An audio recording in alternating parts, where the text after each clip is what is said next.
ನಮಸ್ತೆ. ಇವತ್ತು ನಾನು ಒಬ್ಬಟ್ಟು ಮಾಡಿದ್ದೆ. ಒಬ್ಬಟ್ಟಿನ ಸಾಂಬಾರು ಹೇಗೆ ಮಾಡೋದಂತ ತೋರಿಸ್ತಾ ಇದ್ದೀನಿ ವಿಡಿಯೋದಲ್ಲಿ. ಫಸ್ಟು ಬೇಳೆ ಎಲ್ಲ ಬೇಯಿಸ್ಕೊಬೇಕು. ನೀರು ಕಾಯ್ದ್ಮೇಲೆ ಸ್ವಲ್ಪ ಬೇಳೆ ತೊಳೆದು ಹಾಕಿ ಬೇಯಿಸ್ಕೊಬೇಕು.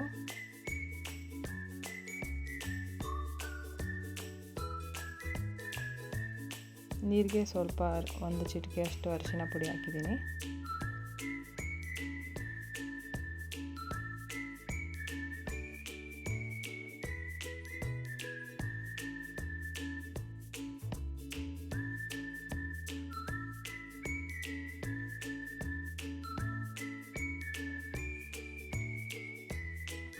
ಜಾಸ್ತಿ ಮೆತ್ತಗೆ ಬೇಯಿಸ್ಕೊಬಾರ್ದು ಬೇಳೆ. ಒಬ್ಬಟ್ಟು ಮಾಡೋಕ್ಕಾದರೆ ಸ್ವಲ್ಪ ಗಟ್ಟಿ ಇರಬೇಕು.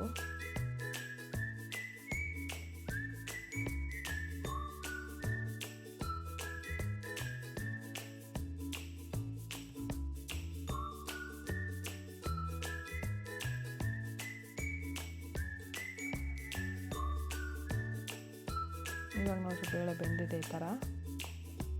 ಇವಾಗ ಬಸ್ತು ಮಸಾಲೆ ರುಬ್ಬಕ್ಕೆ ಸ್ವಲ್ಪ ಈರುಳ್ಳಿ, ಬ್ಯಾಡಗಿ ಮೆಣಸಿನ್ಕಾಯಿ ಹಾಕಿದ್ದೀನಿ, ಒಂದು 3-4, ಸ್ವಲ್ಪ ಈರುಳ್ಳಿ, ಬೆಳ್ಳುಳ್ಳಿ. ಇದು ಮಸಾಲೆ. ಸ್ವಲ್ಪ ಮೆಣಸು, ಗಸಗಸೆ, ಚಕ್ಕೆ ಪೌಡರು, ಕಾಯಿ ತುರಿ, ಸ್ವಲ್ಪ ಹುರಿಗಡಲೆ. ಇದು ಧನಿಯದ ಪುಡಿ, ಸ್ವಲ್ಪ ಖಾರದ ಪುಡಿ, ಸ್ವಲ್ಪ ಗರಂ ಮಸಾಲ. ನಿಮ್ಮ ಅಳತೆಗೆ ಎಷ್ಟು ಬೇಕೋ ಅಷ್ಟು ಹಾಕೊಳ್ಳಿ.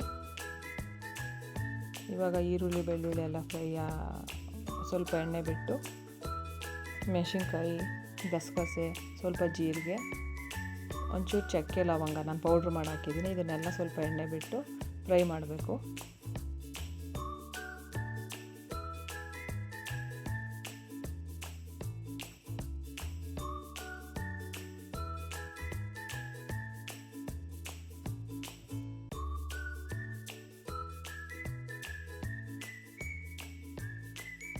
ಇವಾಗ ಫ್ರೈ ಆಗಿದೆ ಈ ಥರ.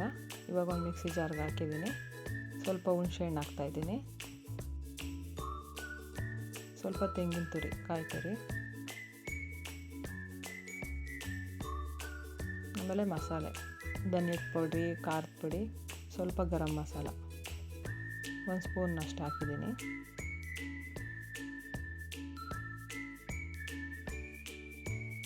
ಸ್ವಲ್ಪ ಹುರಿಗಡಲೆ. ಅದು ಸ್ವಲ್ಪ ಅರ್ಧ ರುಬ್ಬಾದ್ಮೇಲೆ ಎತ್ತಿಕೊಂಡಿರ್ತೀವಲ್ಲ ಕಾಳು, ಸ್ವಲ್ಪ ಅದನ್ನು ರುಬ್ಬಿ ಒಗ್ಗರಣೆಗೆ ಸ್ವಲ್ಪ ಈಗ ಎಣ್ಣೆ ಹಾಕಿ ಸಾಸಿವೆ ಹಾಕ್ತಾಯಿದ್ದೀನಿ.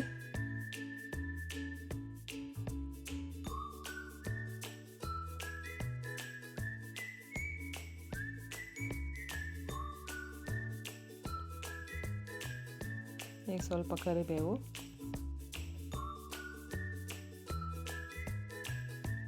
ಈರುಳ್ಳಿ, ಬೆಳ್ಳುಳ್ಳಿ ಸ್ವಲ್ಪ ಜಜ್ಜಿ 2 ಬ್ಯಾಡಗಿ ಮೆಣಸಿನ್ಕಾಯಿ ಒಗ್ಗರಣೆಗೆ ಹಾಕ್ತಾಯಿದ್ದೀನಿ.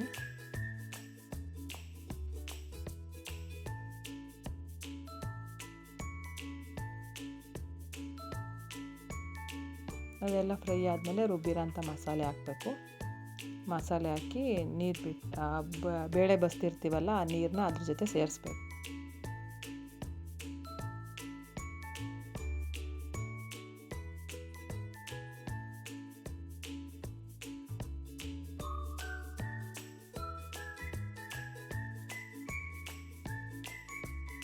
ಸ್ವಲ್ಪ ರುಚಿಗೆ ತಕ್ಕಷ್ಟು ಉಪ್ಪು ಹಾಕಿ ಚೆನ್ನಾಗಿ ಕುದಿಸ್ಬೇಕು.